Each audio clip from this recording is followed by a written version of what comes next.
Tugeze muri ya session ya Meet Me Tonight aho dutumira umuntu w'umuhanga mu kazi ke, umurejande ufite ibikorwa. No munsi twatumiye umuntu w'umurejande ufite ibikorwa kabisa wakotanye cyane. Ladies and gentlemen, this is Meet Me Tonight. Amashimwe cyane twakire David Bayingana. Amashimwe cyane kuri David Bayingana, ladies and gentlemen. DJ D.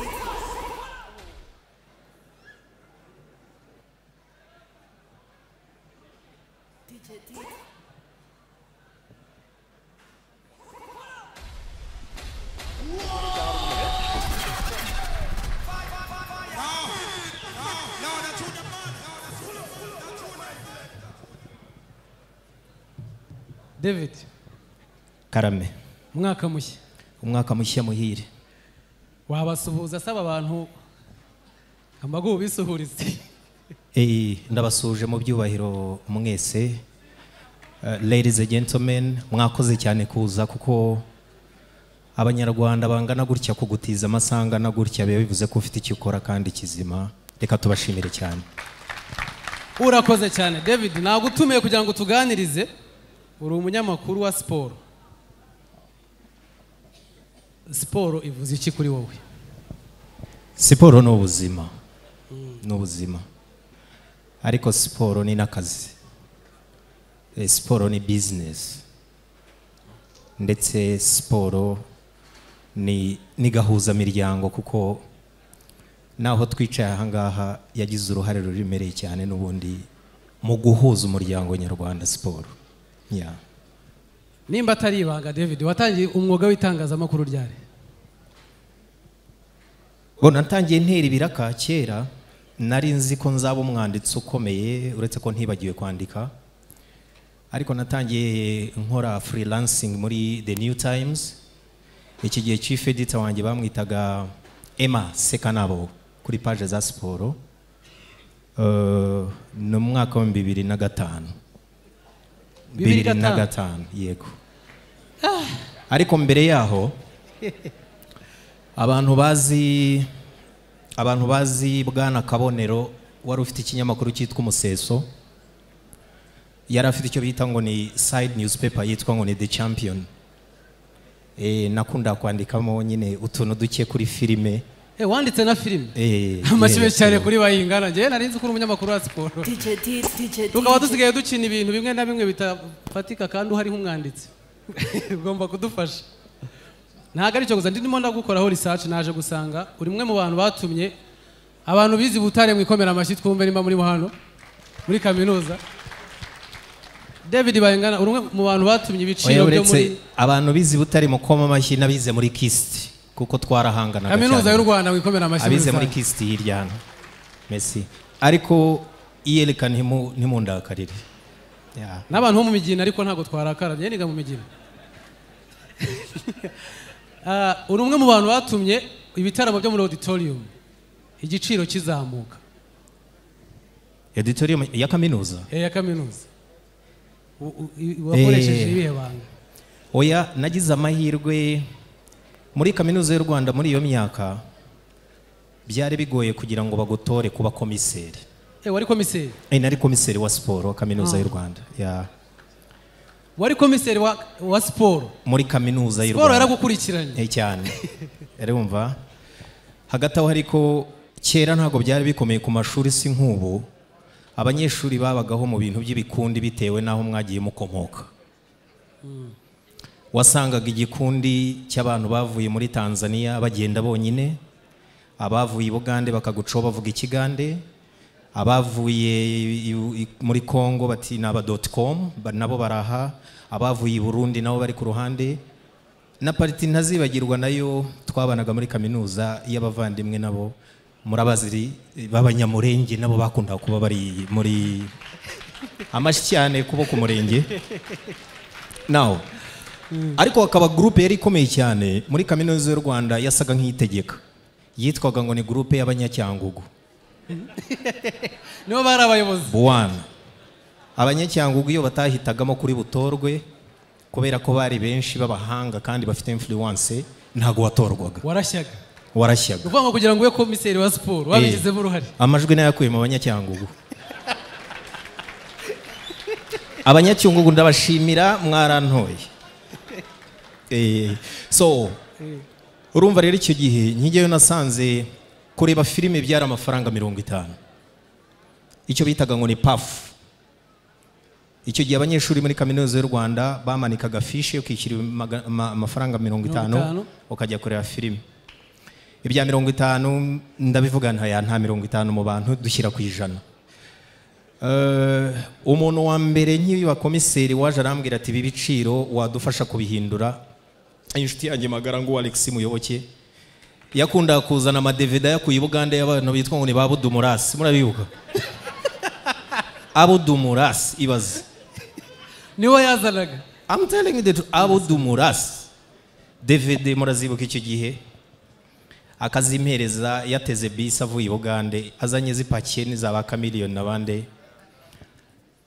Arambwira ati rero urugendo rujya i Buganda rukunda kumvuna ushatse wazamura ku giciro. So n'abahanze bazaga kurimba muri kaminuza y'u Rwanda umunyeshuri yishyuraga 500.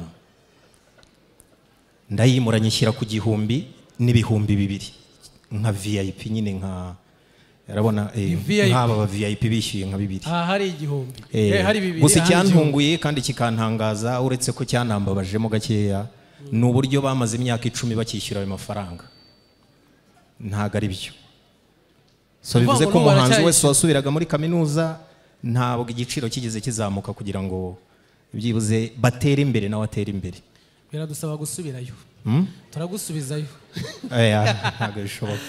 David uri mu bantu bakuriye mu buhungiro ariko bavuga neza ikinyarwanda. Ikinyarwanda wakigiye he? Ikinyarwanda ndagikesha umuryango wanjye, ndabashima cyane kuko nge nabaga hano yitwa Kampala Bugolobi abazi Uganda. So nigiragaho bita St Kizito Primary School niho nigiye cyane. Hariya nta kinyarwanda n'ibigande nyine n'ibyongereza.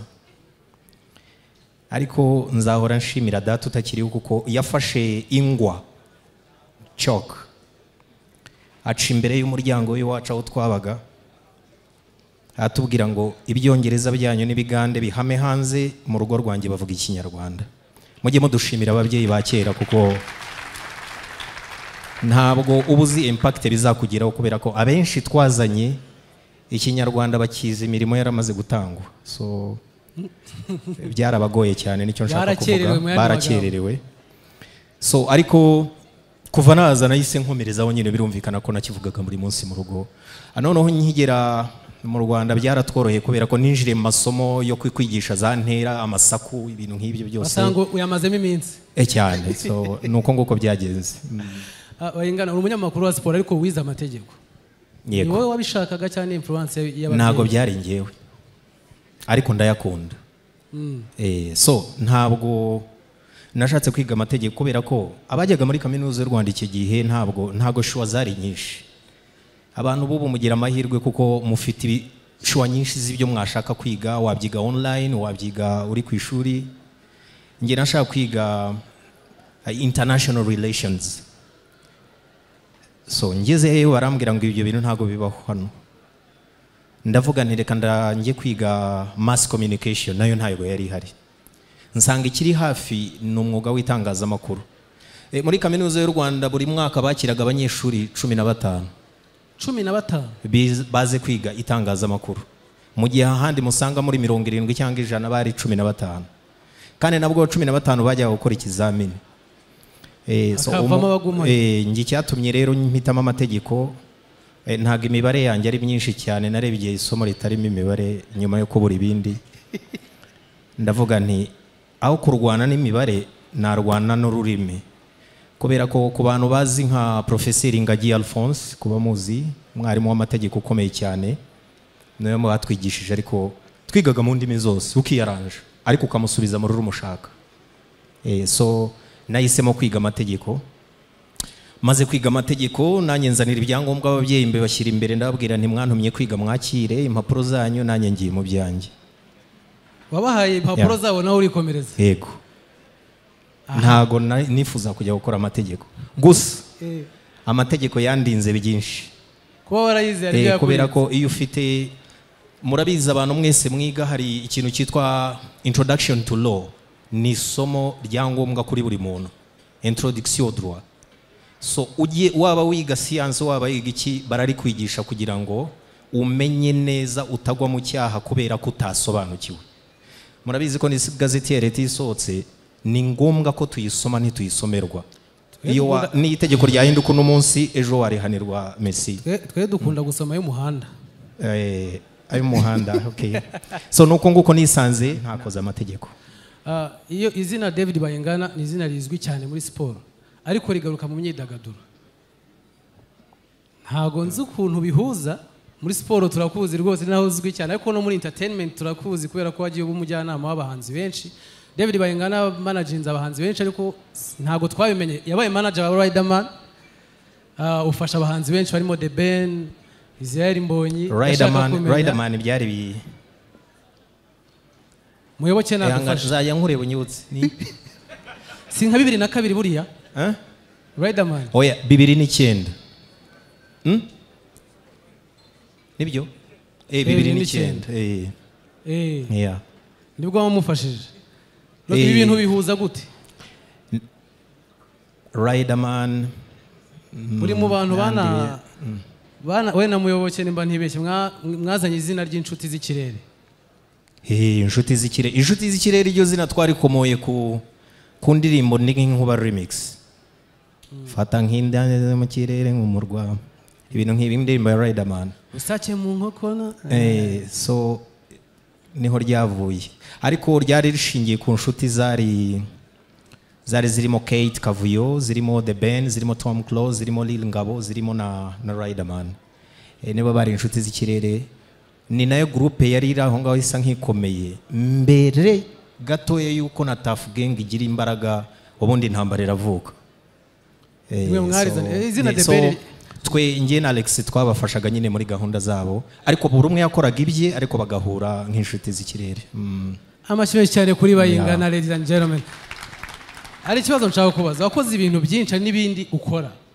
Bayingana akunda kuyobora ibirori bitandukanye yaba ari muri basket burimo volleyball Tour du Rwanda hose ukunda kuba MC reka mbivuge gutyo.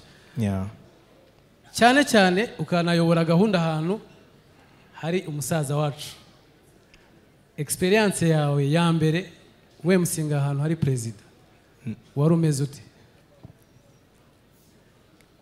Iyo ngiyo naradekonnye ni muri 2016 nyakubahwa perezida wa Repubulika aje guhura n'abayobozi b'ingaga za siporo muri Petit Stade. So ngiyewe rero bari bambwiye bati uraza kuba MC.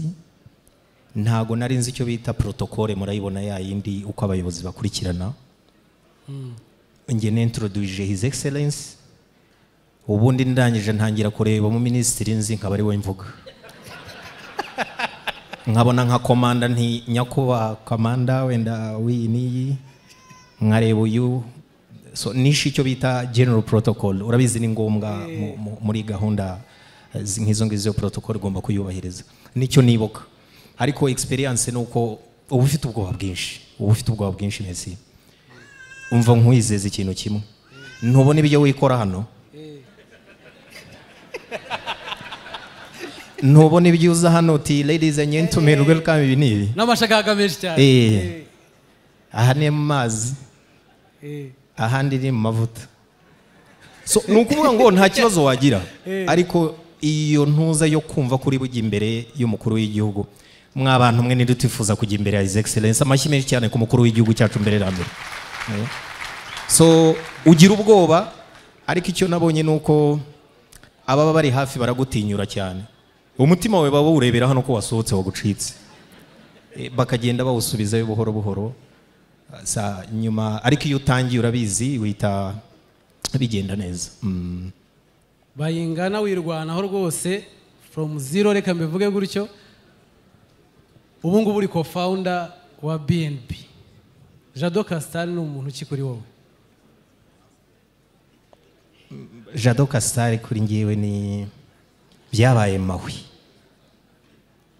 Ese BNB byabaye mahwi Bagirishya Jean de Dieu, kubera ko twahuje ibitekerezo n'ubuzima pe byabaye umwe, kuko ni nk'umuririmba alto ndakaririmba tenor, umwe aririmba soprano undi base, byabaye mahwi. So ni umuntu ukomeye cyane mu buzima bwanjye. BNB mu magambo arambuye ni wiki abantu hano batabizi. Tujya gushaka izina rya radio, twakoze deba nini, ariko ni nawe warizanye arambwira ati ngiye ndashaka ko twitwa BNB. Mbanza kuvuga se ko haba ibintu byitwa BNB, ama bed and breakfast, ibintu nk'ibyo. Harambwira toya bagira izo bed and breakfast, ariko natwe we witwa Bayingana nyine nitwa Bagirishya, ubwo ni BNB, nuko twayishinze nta kundi. Amashwe cyane kuri Bagirishya na Bayingana, harimo ubwenge. Iyi genes ndaza gushyiraho ira Z gishyireho M, uko ndumva bitwika cyane. Bayingana wakoze ibintu byinshi, niba bagiye kubaza wawe umu DJ. Nagiye mu ishuri rya Bisoso, n'umwe mu banyeshuri mu mpera amashyi Bisoso, kuko n'umwe mu pioneers ba kera cyane, nabo bita ba DJ Lota, nabo bita ba DJ Kadil, muri Rough Cuts DJs, ni ba kera cyane, kubera ko ni bamwe mu DJ ba mbere bakoze mu club, ndetse na uretse Junior wari wavuye Uganda wakoreraga muri Cadillac, naho bundi abane n'aba pioneers kuba bazi cyane mu cyo bita ngo ni Planet, niho bakunda kuba bari. So nagiye mu ishuri rye nanjye kuko nabikundaga, aratwigisha. Undi munyeshuri nabonaga inyuma yanjye yari Anita nawe yaciye mu ishuri rya Bisoso, na DJ Mpenzi yaciye mu ishuri rya Bisoso, na Maru nazashimire Bisoso. Bisoso no gushimira cyane kuko yigishije benshi. Mbere yuko hazaho ishuri ryabaga hano kwa Ndamage hejuru ryigisha noneho kinyamwuga nyirizina. So twakoze kubyuma hari, ariko ari giye uvuga uti ntago ndi wabyo ngewe. Hari style reka mbivuge gutyo. Amashyi cyane kuri Bisoso mbere yuko dukomeza kurumva yafashije abantu benshi. Hari YouTube ya BNB, hari ikiganiro kirimo kiraca interviews muri gukoresha abahanzi batandukanye. Ngiye ndimo ndareba ya Bruce Melody, mwayibona? Urimo urazireba nawe? Ndimo ndazireba kabisa. Ugeze ku yande? Ni Bruce Melody niwe ngeze, ariko na Knowless naramurebye. Okay. Ndimo ndabastalkinga. Iriya style ntago isanzwe, tumenyereye kuza umuntu akicara, twese tujya tuvugisha ukuri agatanga ubuhamya. Ufite wenda urugero yicaye, sometimes nyine concept iratandukanye. Concept y'ibiganiro dusanzwe tuzi niyo BNB irimo irakoresha. Muyiha amashyi menshi cyane. Iyanyu ifitemo ubuhanga bwihariye, ifite ukuntu iryoshye. Igitekerezo ni cyane. Ni igitekerezo cyacu twazanye mu rwego rwo kugira ngo tuyagure. Ntago siporo yonyine yari ihagije, ariko twagomba kuyizana mu bundi buryo butandukanye. So iyo ushaka gukora interview nziza, ubwo n'abandi bazikore wenda ba profite babyumvireho, ntuzajye gukora interview n'umuntu utarakoze ubushakashatsi kuri uwo muntu, yaba kuruta mu gihe cya kera cyangwa icya vuba, jya ukora ubushakashatsi. Ikindi, ntuzakore interview hafi ku rugero runini itaganisha ku nyungu z'uwo muntu, kuko aba yitabye, aba yaje kuganira nawe kugira ngo agire icyo asangiza abantu batandukanye. So ugomba kumwumva, ukamenya limits ze, ukamenya ibyishimo bye. Icyanyuma nasorezaho, buriya buryo bw'imibarize ndabivuga bimvuye ku mutima, kubera ko ni mu rwego rwo kwerekana ko ushobora kuganira n'umuntu mu buryo bwiza, kandi waba ushaka n'ama views ukayabona menshi cyane, bitari ngombwa gutukana cyangwa kwinjirira umuntu. Ubu icyo kintu mitangira igitekerezo. Abanyamakuru ba siporo bari mu bantu banariza, hari ibintu bigezweho, ama operation cyangwa se kwanariza lifestyle y'umuntu. Umuntu akaza nyine akavuga ati buriya wenda urugero Merci byagenze gutya, nyine nta fact, reka bivuge gutya. Akenshi usanga kuri entertainment side ku bahanzi audience itabyizera rimwe na rimwe kubera gutwika. ariko kuri siporo ugasanga nta kibazo bafite, analyse bari kuyakira nyine nta comments ziri negative zihari. Oya nazo zibamo amakosa, nazo zibamo ariko ntago ari nyinshi ngizo muri showbiz, muri showbiz. Mwe mubikora mute? Bo murambwira bontu twatangiye dukora ibya kera, kuko ndabyibuka twabaga muri siporo, abantu ba mbere bakoraga showbiz b'imyidagaduro, wa mbere niboneye ku maso yabikoraga badusimbura ni Jamen Wahiriwe, kuba mwibuka wabaga kuri Radio Salus kera. Kuko Jamen Wahiriwe ubundi yabanjirije ba Mike Karangwa, ba Lisudi nabande mbere yuko binjira. Buri ikibazo abantu bo muri showbiz muri media bahura nacyo, bahuye nacyo niko mbibona, bagize ikibazo cya exode nyinshi z'abantu babibagamo, habayemo exodus rero no kugenda kw'abantu nyine bava hano bajya ahandi.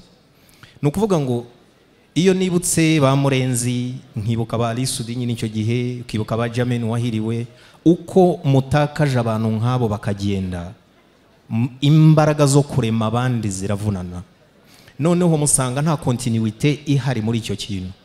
Aho bitandukana na siporo, no kuvuga ngo abo twatangiranye bari mu myidagaduro nta bagihari abenshi, ariko twaba muri siporo turahari. So hari continuity yo kumenya byatangiriye he naho bigeze ubu ngubu, dushobora gukora narration twebwe uko byagenze.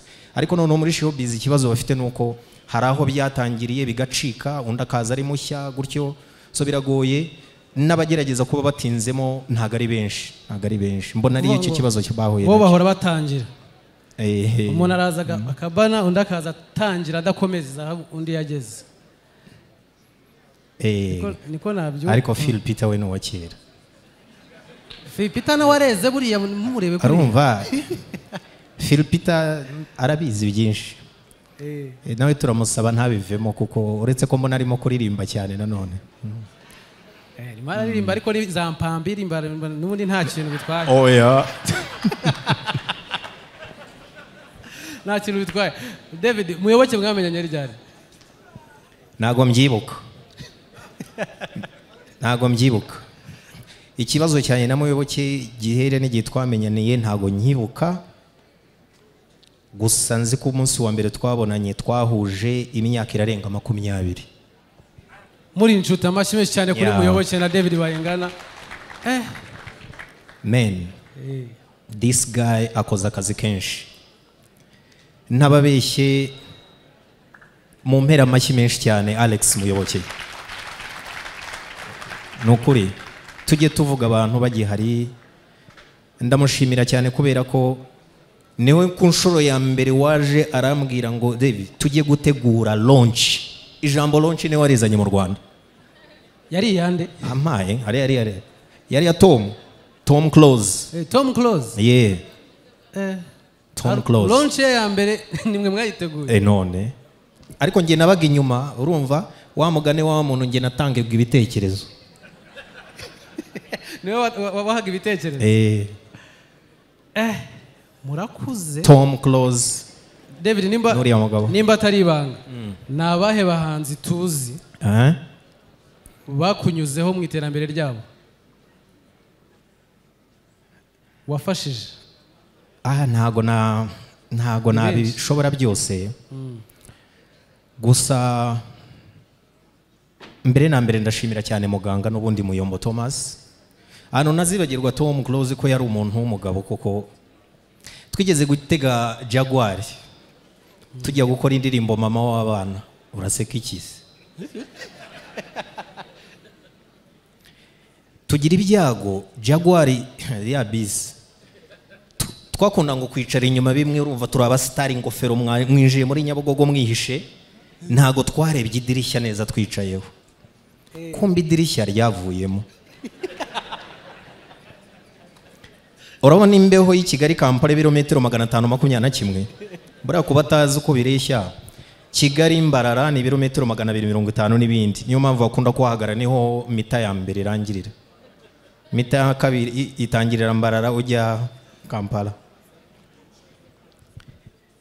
Twatabawe n'igikote kinini cyane Muyoboke yari afite. so twumvikana ko uko twicaye muri Jaguar turi batatu tuzajya dusimburanwa ku mbeho wambara igikote ujya kwidirishya ikagukubita iminota nka 20 wamara kutitira neza hakajya hundi iyo mbeho sinzayibagirwa iragenda tugeze Kampala n'ubu uracyayumva cyane gusa ikindi kintu ntazibagirwa Tom no muntu wacaga bugufi nari umunyamashagaga ndabyibuka Washington akimara gukora beat ya umunyarwandakazi ni mama akubitamo ibintu bye nyine radio agisoza arasohoka ngaje gushaka Tom Close ngo ashyiremo igitero mbona arampamagaye ngo Tom ngo ngwino ushyiremo igitero cyawe ari wahamagaye nabaga nambaye amasheneti menshi n'ibintu nk'ibyo n'amafime n'ibigofero Tom yari simple nyine uraho urumva so ndamubwira sinze Tom njya guhamagara Tom araza ndamwira rero muvandimwe biragaragara ko udasona umusitari akira bino bi zashane turazimu aragenda niko kugenda akora iyo ndirimbo yaradushimije kuko ni collabo yafunguye amarembo y'abandi bahanzi b'abanyarwanda munshimire Dr. Tom Close Muyombo pe kuko hahise hakurikiraho nyinshi bakitoko baragenda bakora indirimbo nziza nyinshi Uganda itangira kuba nka destination y'abahanzi benshi warumbye by'abahanzi yarya bakunyuzeho we bayingana bafasha akaboko batangira oya ukuyo babandi bo mu nshuti z'ikirere twabanaga umuhanzi wundi nibuka ntari nzi ni Meddy nahamagawe na bagenzi Bernard Bervision arambwira ati hari umwana ampaye indirimbo umunyakirire nari kuri radio Voice of Africa hano nkuko mubona rero yaranzaniye indirimbo yitwa ngo ni Akaramata ndabyibuka n'agashati ke ka karokaro yarazinze n'amaboko ameze gutya ati mugenzi Bernard yarampaye nkuzanire ndabwira nurakoze yari yabimbwiye niho namenyeye bwa mbere ibindi n'amateka undi ntazibagirwa ni Platini yaje kundeba hariya kuri Voice arambwira ati banyita Platini ndamubwira witwa nde Platini so urabona umuntu uba mu mipira izina ryose ritarizamo abakinnyi n'ibiki ndamubwira wowe witiranwa na Michel Platini Ballon d'Or 82 uramuzi neza ati njye numva iryo zina ariko niryo banyise nanjye nkunda umupira so Platini yampaye indirimbo yarambwira ati ngiye ndashaka kuririmba nanditse n'indirimbo uze kuyinyinira ko twakunda gukora ama top 10 kubibuka ama top 10 ya kera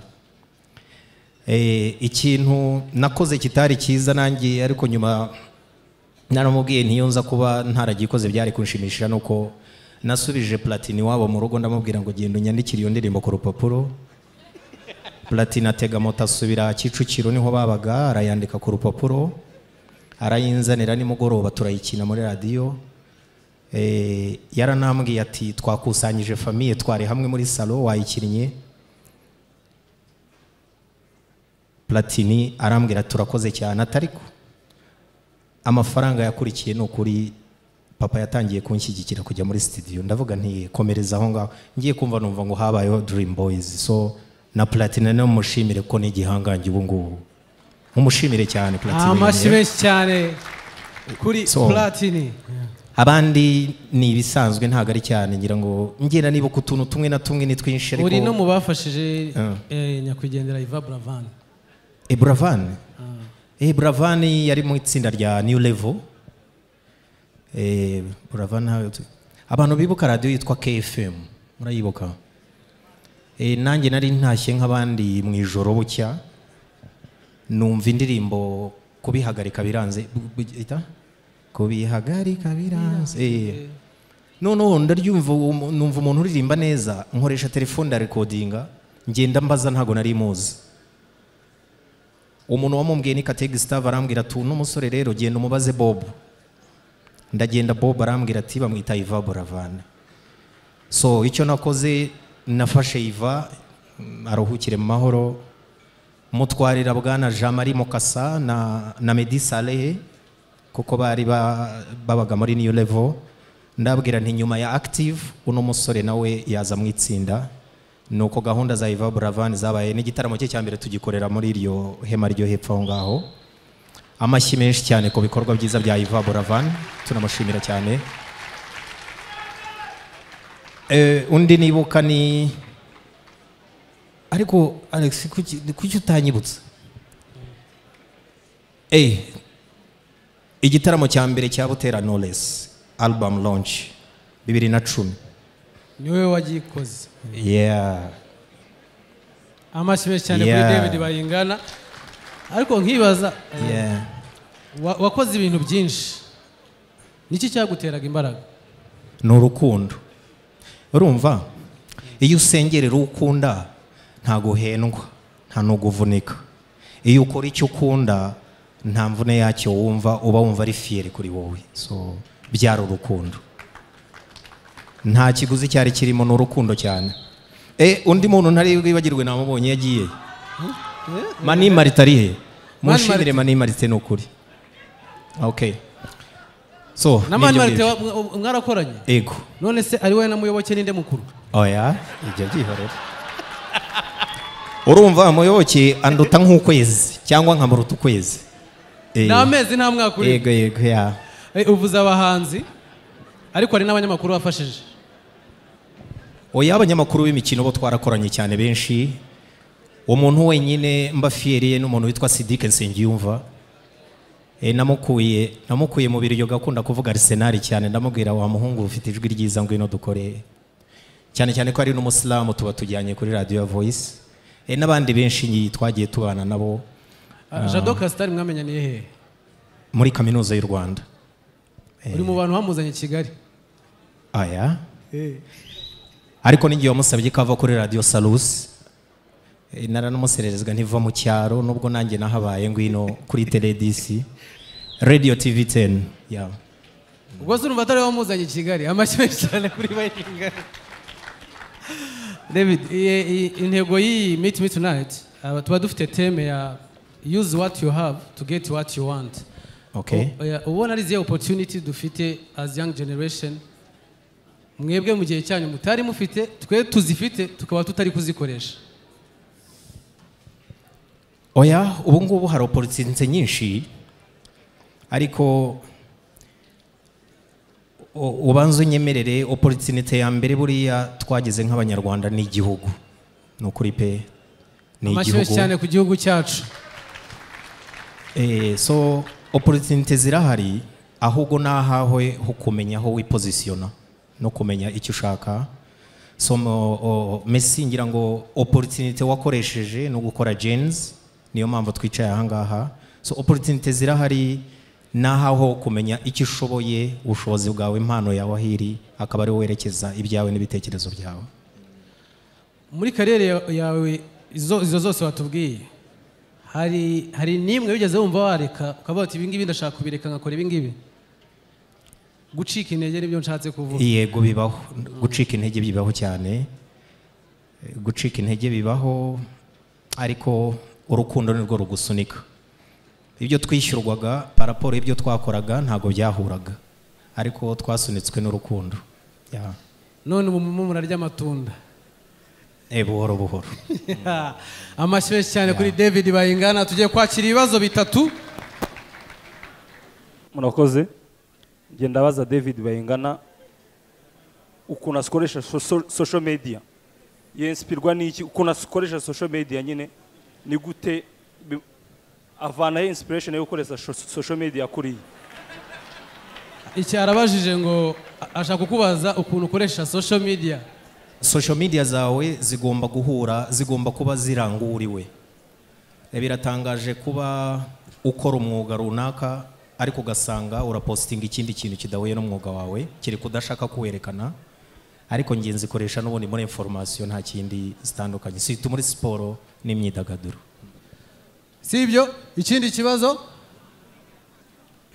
Murakoze cyane. Ikibazo ndimo mubaze ni kijyanye na siporo, uko niyo mbona afitemo experience cyane.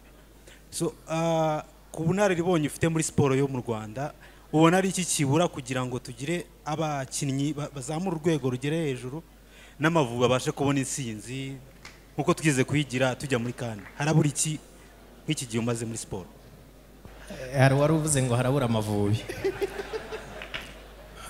Bo nge mbona mu Rwanda tumaze imyaka myinshi tuba mu cyo bita ngo ni sports tourism, ntabwo ari sports development. So kubw'izo mpamvu ni iterambere n'ubukerarugendo muri siporo, ariko ntabwo ari development ku rwego ruri tekinike. So mu gihe cyose tutari twajyaho turema impano bizagorana kubona Amavubi akomeye. Murakoze. Twagiye kuri kiriya gihande tugana ku musozo. Icyo kibazo nakibonye kuva kare. Mwiriwe David, ngenda kubaza ibibazo bibiri. By the way ndi umufana wawe. Cyambere nkubaza, hari umukobwa witwa Nadia yigeze kuba mu bamisi nk'umuntu ugukurikirana, ni umukunzi wawe, nabonye abantu babipostinga kuri social media bavuga ko mugiye kubana. Nawe njya kubona mbona uramupostinze, ubundi ukinsubize. Icya kabiri, twabonye fata ku mavuta agushyira mu bibazo bye, tubona nawe wandika ko ugiye kumujyana mu nkiko. Waba waramubabariye ko n'urwo ariho rutamworoheye cyangwa Murakoze.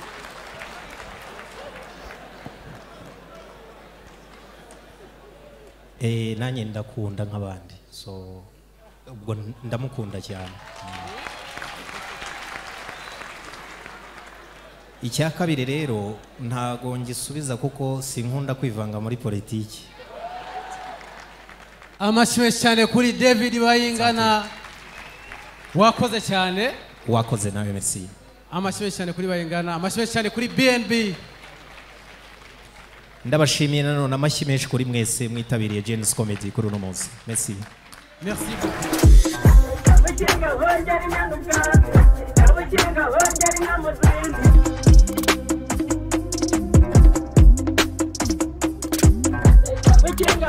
inyana ubwatsi, kabukinga hongera